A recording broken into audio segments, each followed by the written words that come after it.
하나님의 뜻이 이루어지기 위해서, 하나님의 약속이 우리 가운데 이루어지기 위해서 가장 소중한 것, 꼭 필요한 것은 우리가 죽는 것이라 그랬습니다.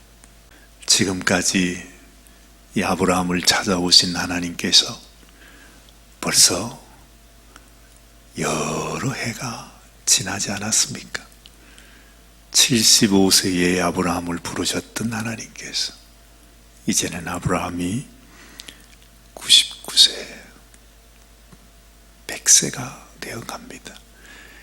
25년이라고 하는 세월이 벌써 아브라함과 함께 하나님께서 지내셨고, 아브라함을 훈련하셨고, 아브라함과 교제하셨고, 또한 아브라함과 동거하시며 지금까지 왔습니다. 그 25년의 세월을 지나면서 하나님께서 마지막으로 아브라함에게 하나님의 놀라운 뜻이 이루어지기 위해서는 네가 꼭 이것을 행해야 한다 하는 것이 할례였다 그랬습니다. 그 할례는 내가 하나님 앞에, 하나님, 내가 죽었습니다. 그렇습니다. 나는 마른 막대기입니다. 나는 아무 소망이 없습니다. 나는 아무것도 할 수 없습니다. 내가 99세여서 아무것도 할 수 없는 것이 아니라 내 나이가 어떠하든지 상관없이 내게는 소망이 없습니다 하는 것을 깊이 깨달아서 그야말로 나는 이미 사망한 몸이구나, 공고한 몸이구나, 내게는 소망이 없구나. 내가 살아있는 그 순간, 내가 살았다고 생각하는 그 순간, 아직까지도 내게 소망이 있다고 생각하는 그 순간, 하나님은 일할 수 없는 것입니다. 그래서 네가 살았다고 하면 죽은 사람이다. 네가 본다고 하니 나는 아직 소경이구나. 주님 그 말씀을 하죠. 우리가 죽을 때, 정말 내가 죽을 때, 아무리 그렇게 생각하고 그렇게 믿어도 여전히 살아있잖아요.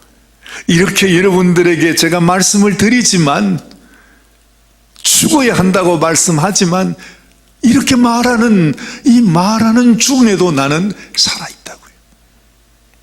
내가 뭔가를 이룰 수 있다. 참 이게 아이러니입니다. 그죠? 우리는 끝까지 살아있으려고 하고, 하나님은 우리가 네가 죽어야만 된다 그렇게 말씀하시니까 말이죠. 평생 우리는 이 싸움을 하는 것입니다. 하나님은 우리에게 죽으라 하시는데 죽어야만 네가 죽어야만 내가 나타날 수 있다고 하시는데 우리는 끝까지 내가 살아있습니다. 뭐라고 해도 하나님을 예배하고 섬기고 주를 위해 일하고 내가 주님 앞에 뭘 한다고 하는 그 순간에도 우리는 여전히 살아있다는 것입니다. 죽은 게 아니죠. 그래서 우리는 끝까지 나는 주를 위해서 무엇을 하고, 나는 주를 위해서 무엇을 하고, 나는 주님을 위해서 지금 이렇게 하고 있지 않습니까? 도대체 네가 누구냐? 지금 내 앞에 나는 아직 죽지 않고 살아있다고 말하고 있는 너는 도대체 누구냐? 주님은 그렇게 말씀하시는 것입니다. 죽어야 합니다. 그래서 아브라함의 25년 인생을 다 지내면서 온갖 우여곡절을 다 겪고, 아브라함은 하나님을 수없이 만났습니다. 그렇죠? 아브라함이 하나님이 자신을 찾아와서 자신에게 하신 말씀도 헤아릴 수 없을 정도로 많았습니다. 하나님은 아브라함을 나의 벗이라 그렇게 말했으니까 그야말로 친구를 찾아오듯이 벗을 만나듯이 하나님은요 아브라함보다도 하나님이 더 아브라함을 만나기를 원했어요. 아마도 매일 아침마다 매일 새벽마다 하나님은 아브라함을 찾아오셨을 것입니다. 그런데 아브라함이 자기가 온전히 하나님을 만나 주의 음성을 들을 수 있는 때도 있었지만 대부분은 하나님이 찾아오셔도 그 하나님의 음성을 듣지 못합니다. 하나님이 자신의 문을 두드렸는데도 그 하나님이 두드리는 소리를 듣지 못합니다. 아니 무시해 버립니다. 하나님을 만나지 못합니다. 그런 때가 많았습니다. 그러던 아브라함에게 하나님께서 이제는 하나님이 작정을 하고 찾아오셔서 나는 전능한 하나님이라. 그죠? 엘사다이. 나는 전능한 하나님이라고 말씀하시면서 하나님께서 아브라함의 이름을 바꿔주십니다. 그러면서 다시 약속하십니다. 내가 너에게 주는 이 약속은 그냥 하는 말이 아니라 지금 아브라함은 그렇게 믿음으로 하나님을 사랑하는 아브라함으로 살아온다고 했는데 그 마음 속에는 전혀 하나님의 마음과 다른 마음을 갖고 있었잖아요. 이 순간에도 사실은 말이죠. 바로 얼마 전 어제 아침까지만 해도 아브라함은 하나님 딴소리 자꾸 하지 마시고 내게 이스마엘을 주지 않으셨습니까? 그래서 이스마엘이나 잘 되게 좀 보살펴 주십시오.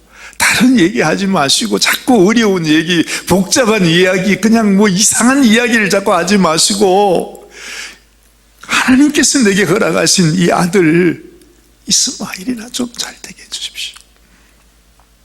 하나님이 아니다. 아브라함아 아니다. 그래서 어찌하든 그 아브라함을 이끌고 그 아브라함을 깨닫게 하시면서 이제 아브라함이 할례를 받는 그 지경까지 오게 된 것입니다. 그렇죠? 그래서 창세기 17장 마지막 말씀, 아브라함이 할례를 받습니다.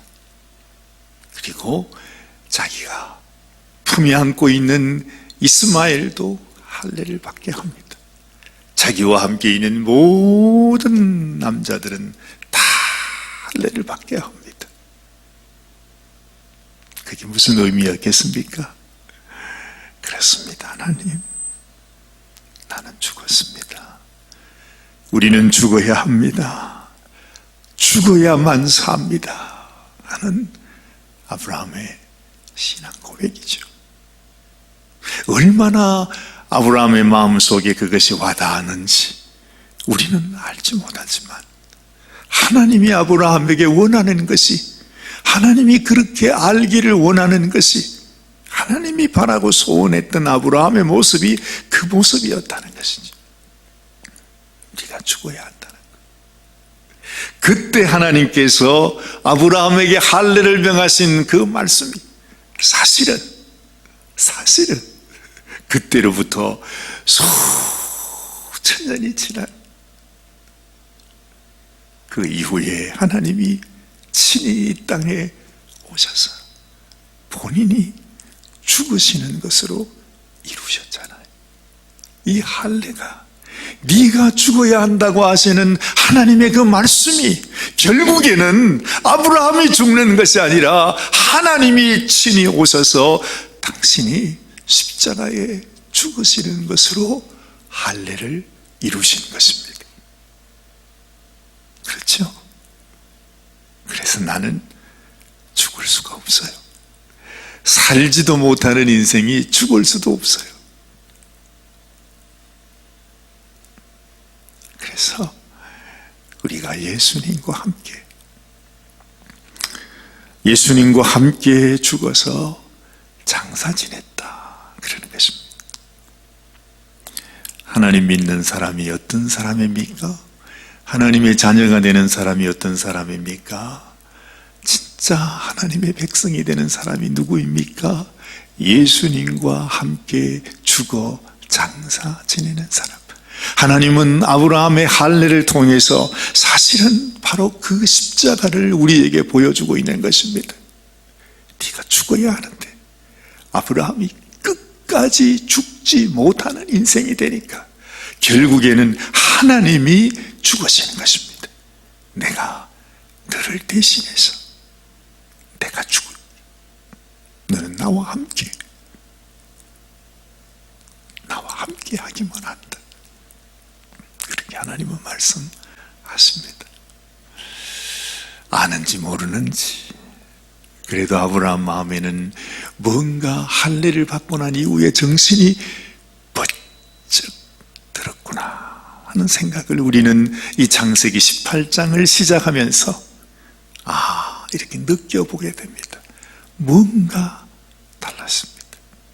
아마 여러분들은 잘 모르실지 모르겠습니다. 우리 여성분들에게는 할례가 아니라 사실은 하나님 앞에서 이 생명이 얼마나 고통을 통해서 태어나게 되는가를 여러분은 아십니다. 그렇죠? 아기를 낳는 고통을 주셨으니까 그것과 비교할 수 있는 고통이 어디 있겠습니까?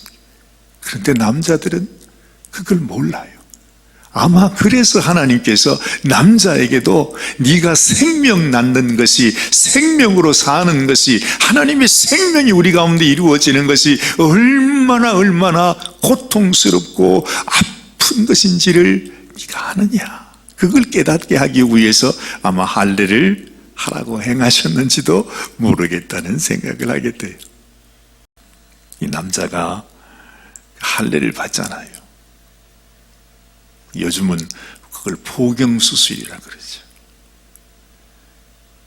그때의 그 고통은 정말로 평생을 살아가면서 이 고통 중에서 가장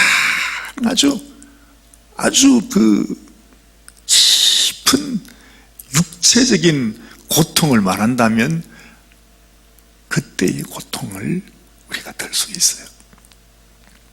근데 아브라함이 그 고통을 맛봤단 말입니다. 정신이 번쩍 들었죠. 얼마나 그 아픔을 겪으면서 하나님이 하라고 그랬으니까 안 할 수도 없고, 그래가지고 오직 그것이 축복의 길이라고 또 말씀하시니까, 하나님의 언약이 풀어지는 길이라고 말씀하시니까 안 할 수가 없잖아요. 그래서 경험을 했습니다. 죽는 고통을 했다는 것입니다. 그 이후에 아브라함의 삶이 달라져요. 어떻게 달라지느냐? 이제는 말이죠, 자기를 찾아오는 모든 사람이 다 하나님으로 보여. 오늘 사실은 이 창세기 18장에 나오는 이 말씀이 우리에게 얼마나 귀한 교훈을 주는지 몰라요. 오늘 이렇게 말씀하죠. 여호와께서 마물의 상수리 나무들이 있는 곳에서 아브라함에게 나타나셨다, 그렇게 합니다. 하나님이 나타나신 것입니다. 그런데 이 말씀을 쭉 읽다 보면 하나님이 하나님의 모습으로 나타나신 것이 아니고 사람의 모습으로 나타나셨대요. 아마 이때 예수님이 이 땅에 오셨는지도 모릅니다. 그때 그 모습일지도 모르지요. 어쨌든 하나님께서, 하나님이 친히 나타나시면 이 세상 사람들은 하나님을 그렇게 대면하면 다 죽을 수밖에 없어요. 하나님 앞에 설 수 있는 자는 아무도 없습니다. 그렇죠? 그런데 하나님께서 인생을 만나기 위해서는 하나님이 인생이 되셔야 돼요. 하나님이 인생이 된단 말이에요. 근데 그분이 하나님인지 아닌지를 우리가 어떻게 압니까? 우리는 알 수가 없습니다. 그런데 참 신기합니다. 정말 신기한 것은 정말 그 하나님을 사모하는 자, 하나님의 은혜를 사모하는 자, 무언가 하나님이 없이는 나는 살 수 없다고 하는 그런 간절한 아주 그 사모함 속에서 살아가는 자에게는 하나님이 보입니다. 어떻게 보이는지 아십니까? 모든 사람이 다 하나님 같아. 나를 찾아오는 모든 사람들이 다 하나님 같은 생각이 든다는 말입니다. 그래서 예수님은 우리들에게 그런 말씀도 하셨지요. 네가 이 세상에서 가장 배고파하고 힘들어하고 갇히고 목마르고 정말 힘들어하는 그 소자를 대한 것이 나를 대한 것이다. 그 말씀도 하잖아요. 또 히브리서 13장에 가보면은 히브리서 기자는 이 아브라함을 자기가 알지 못한 가운데 자기를 찾아오는 그 손님을 주님 대하듯이 천사를 대하듯이 대접을 하다가 하나님 앞에 놀라운 축복을 받은 사람이다. 이렇게 또 소개를 합니다. 내가 하나님을 보는 무슨 하나님이 내 속에 임하는 엄청난 은사를 받은 그 은사보다 더 귀한 은사는 우리가 만나는 모든 사람들 가운데 그분이 바로 하나님이다 하는 마음으로 그를 섬길 수 있는 그 심령, 그 인생이 참 귀한 인생이라는 것입니다. 아무나 그렇게 될 수 있습니까? 아무나 그렇게 될 수 없어요. 세상에서 가장 귀한 축복, 가장 놀라운 은사는 바로 모든 사람을 보면서 그 사람 속에 하나님이 함께 하신다는 것을 깨달을 수 있는 사람. 그 은사가 정말로 귀한 은사입니다. 어쨌든 오늘 자기 집 문 앞에 그날도 문 앞에 앉아서 뭘 했겠습니까? 저는 그런 생각이 들어요. 하도 하나님께서 아브라함을 자주 찾아오셨기 때문에, 그리고 생각지도 못할 때 하나님께서 자신을 찾아오시니까 이날도 아브라함은 자기 문 앞에서 하나님이 언제 또 오실까? 하나님이 언제 나를 찾아오실까? 더군다나 이미 아브라함에게 찾아온 하나님께서 아브라함에게 말씀했어요. 그때 아브라함도 벌써 하나님의 그 약속의 말씀을 듣고서 속으로 웃었다, 그렇게 말하지 않았습니까? 그런 아브라함에게 하나님께서 언제나 또 오실까? 아브라함에게는 하나님의 얼굴을 구하는 간절한 사모하는 마음이 있었습니다.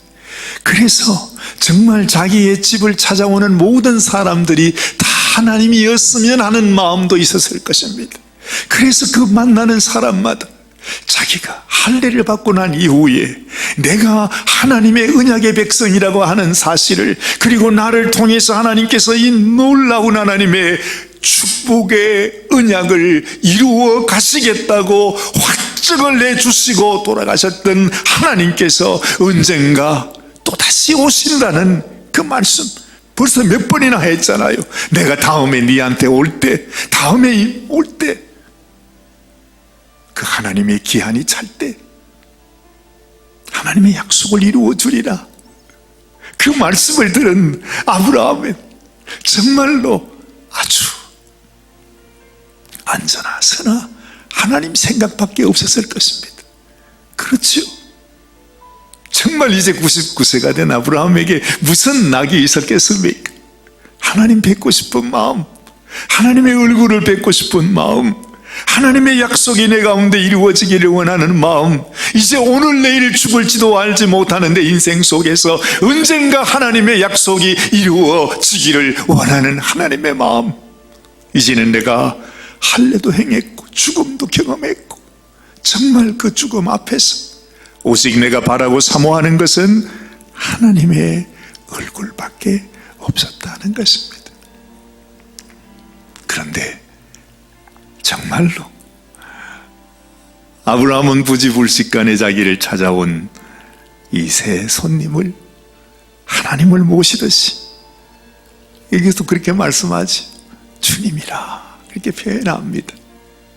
정말 아브라함이 그 사람들이 하나님인 줄 알고 주님이라고 한 것인지, 아니면 정말 하나님처럼 주님처럼 그렇게 섬기는 것인지 우리가 다 알지 못합니다. 그러나 알든지 모르든지 그게 중요한 것이 않습니다. 이미 하나님은 아브라함의 그 삶을 받으시고 아브라함의 그 마음 자세를 받으시고 정말 하나님 마음과 같아진 아브라함의 그 마음을 하나님은 이미 받으시고 계신 것입니다.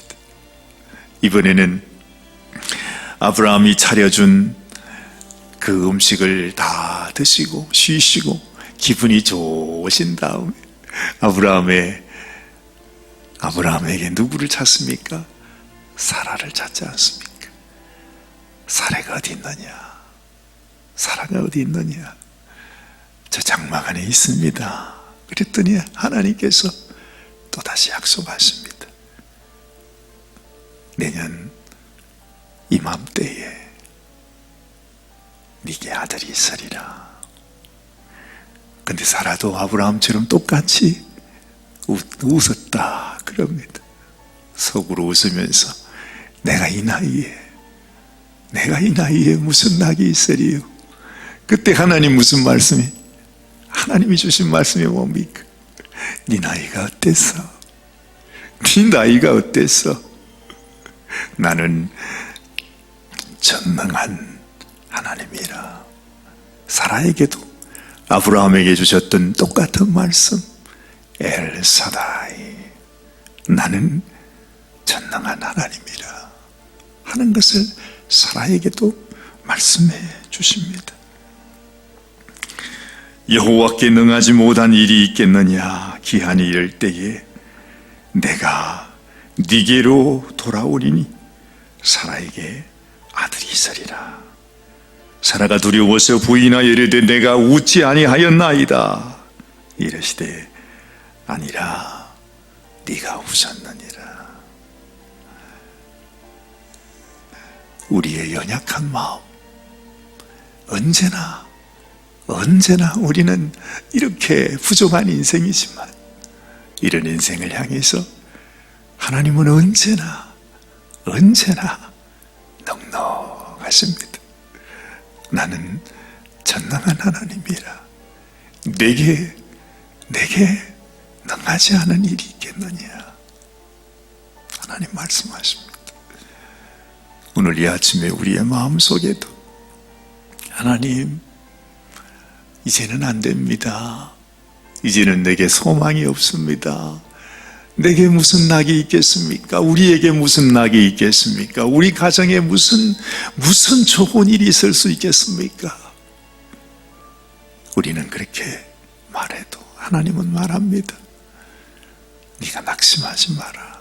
소망을 잃지 마라. 내가 너와 함께하고 내가 너와 같이 너를 찾아오고 네가 내 백성이 되었는데 왜 걱정하느냐? 영원한 하나님의 백성으로. 사실 하나님께서 지금 말씀하시는 이 사라의 아들은 바로 그 아들이 누굽니까? 예수 그리스도이십니다. 네가 이맘때 아들이 있으리라. 이 말은 예수님이 너에게 계신다 하는 거죠. 이것이 우리의 소망입니다.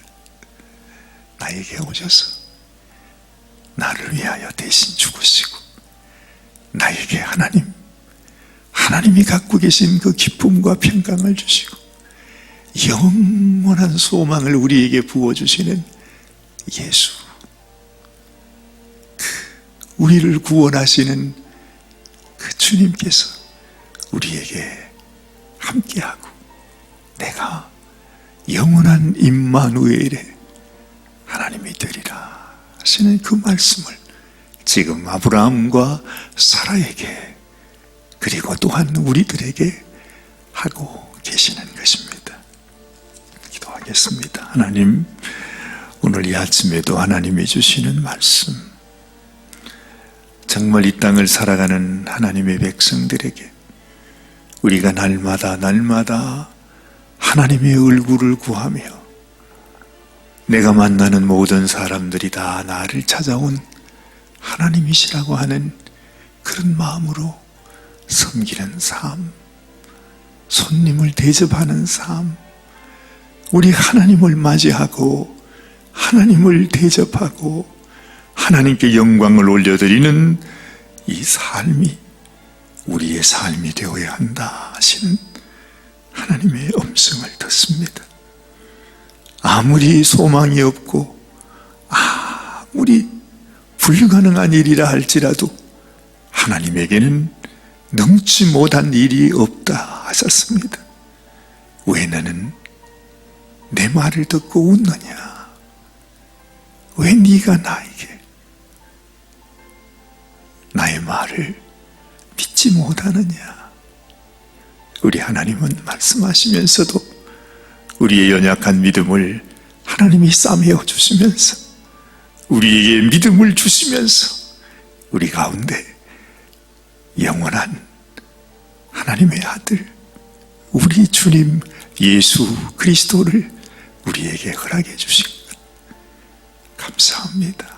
하나님 날마다 우리 주님과 함께 동행하며 주의 뜻이 우리 가운데 이루어지는 그러한 인생이 되게 하여 주시옵소서. 오늘도 주님이 우리와 함께 계심을 믿습니다.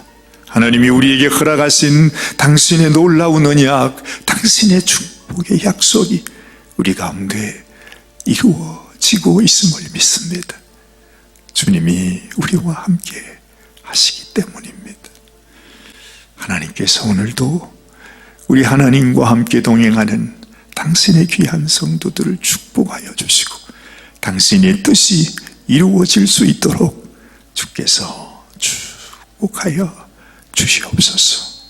우리 주님 예수님의 귀하신 이름 받들어 간절히 기도드리옵나이다.